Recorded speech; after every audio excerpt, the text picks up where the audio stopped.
really exist, because these other gods are false. They don't really exist. And if we protract the logic, then Antichrist is not really dissing anyone. Oh, yes, he is, because it says in this verse, he'll diss the true God. Where do they get that from this verse? That phrase that we looked at a moment ago, the God loved by women, literally translates this way, or for the desire of women. Why? What's that all about? Well, within the Jewish community, and don't forget, Daniel's writing primarily to his blood brothers and sisters, this phrase reflected the hope of every Jewish young lady who ever was raised in that culture. And that was to become what? The mother of Messiah. Every girl in the Jewish home, she had hoped that, man, maybe I'll be the blessed one. Of course, hindsight, we know it was Mary. But up until that day, all of them had this aspiration. So what's the point then in the context of this verse that Antichrist is actually going to trash the true Christ, the Messiah? Well, of course he will when you think about it logically. He's empowered by Satan. And we saw that in prior weeks. It's always been Satan's what? Number one objective in his strategic plan to eliminate his greatest rival, Mashiach. Mashiach is the Jewish word, the Hebrew word for Christos, our word for Christ, the Messiah. Christ versus Antichrist. What we read next in verse 38 may at first sound like a contradiction, but I assure you it's not contradiction to what we just read.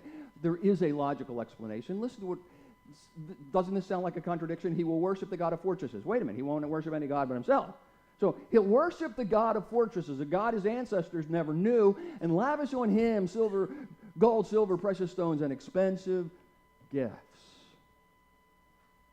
This so-called God here is a God only in the sense that this is where Antichrist is going to pour all his energy and all his treasures. This God is not a person at all. It is an ideology.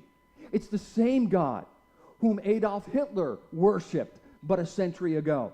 The God of war. The God of war. Antichrist will be equally successful in his military prowess as obviously he's going to be in his religious ascent. Look at verse 39. Claiming this foreign God's help, he will attack the strongest fortresses around the globe. He will honor those who submit to him, appointing them in positions of authority and dividing the land among them as their reward. A bit ago, I skipped over a part of verse 36, and I want you to know that was purely intentional. Purely intentional. And from everything that we just heard, those coming days will strike fear in even the bravest of souls. Fear in the bravest of souls. Because of Antichrist's power religiously and militarily, global destruction and death will become synonymous with his real name. Now, I say his real name because we don't know who that is going to be yet. For that matter, we don't know if he might not even be alive this day and has not yet ascended into his destined role. He might be on the globe somewhere today. We don't know. But when he comes, when he reveals himself for being the Antichrist, death and destruction will be his closest friends.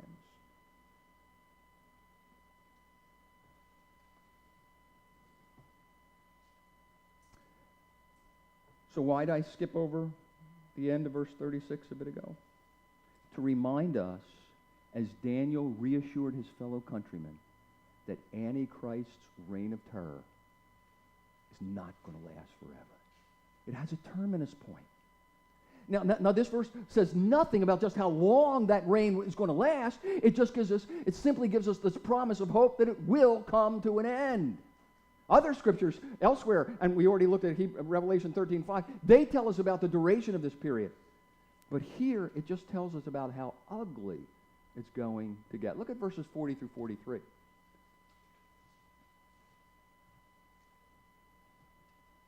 I'm sorry, verse 36. I skipped past the verse. I'm sorry, you were right. Thank you, Allie.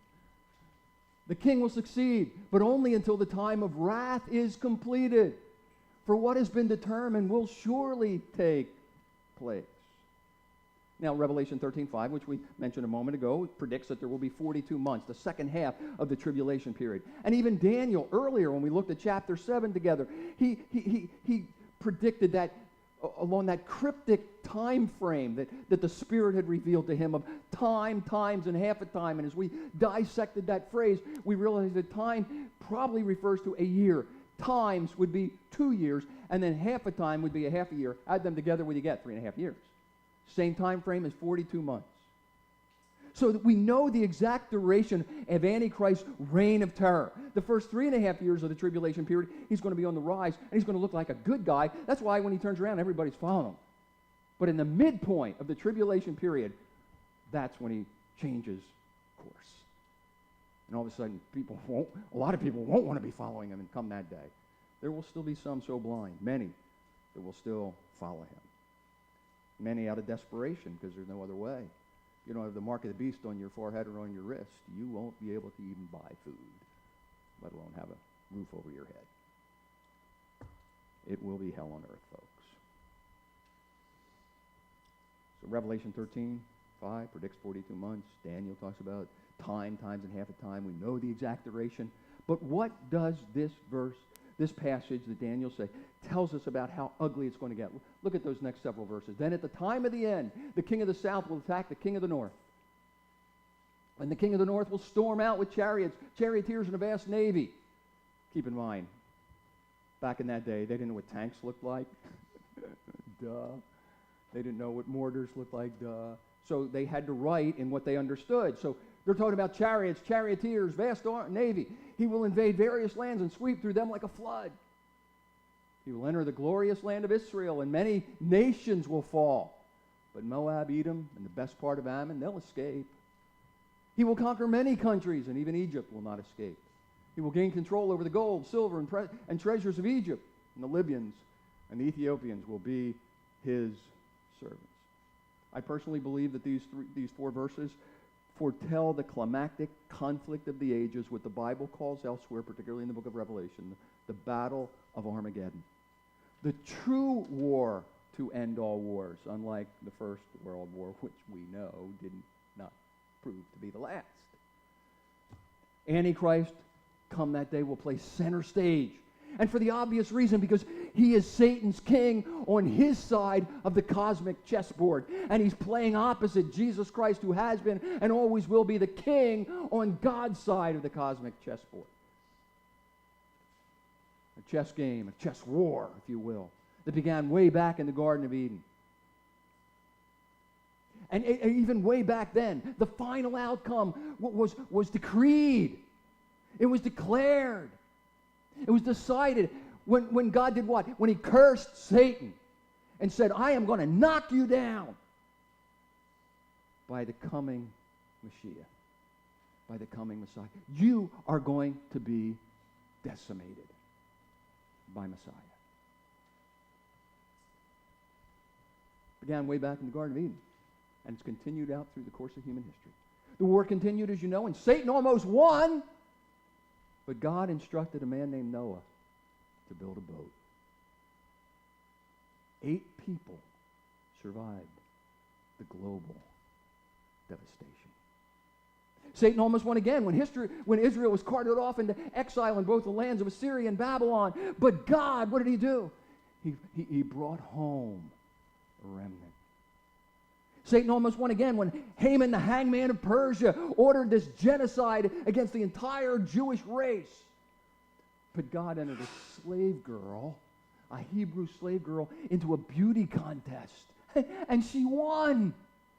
And the prize for winning should be made the queen of all the land. And God orchestrated that so that the whole nation would be saved from this decree.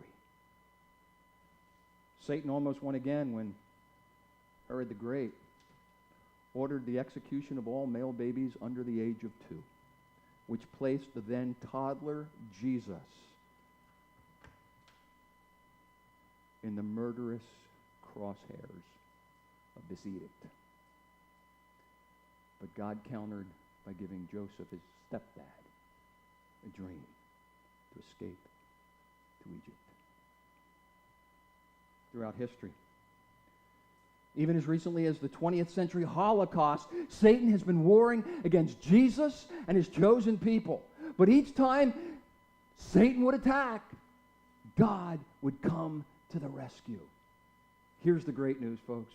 After Armageddon, there will be no more need to come to the rescue of God's chosen people, because the war will be over and we'll have won. Verses 44 and 45. But then news from the east and the north will alarm him, and he will set out in great anger to destroy and obliterate many. He will stop between the glorious holy mountain and the sea and will pitch his royal tents. But while he is there, his time will suddenly run out, and nobody will be there to rescue him. Nobody's going to be able to help him out. This alarming news from the east, what's that all about? It very likely refers to the invasion that we learn about in the book of Revelation of this massive army of 200 million soldiers. 200 million folks. They didn't have those kind of numbers back then in their armies. But that's because it was prophetic. And where do we know today that we can find armies like that? News from the east, the Far East, China. But it's the prior verse, before Revelation 9:16, that is verse 15, that sounds incomparably ominous to me, if not downright terrifying. Then the four angels who had been prepared for this hour and month and year were turned loose to do what? To execute God's vengeance on sinful humanity, to kill 1/3 of all the people on earth. We don't like to hear that stuff, do we? It rubs our humanity wrong. Because we don't understand the depravity of that which is so innate within us, our sinful nature. We think we're kind of good. You know, I'm certainly better than the guy down the street. But the Bible says, for all have sinned. All fall short of the perfect standard of God's righteousness. Thankfully for the entire human race, come that future day, Antichrist's time will suddenly run out and there will be no one to help him. Because when God says enough is enough, deal with it because it is.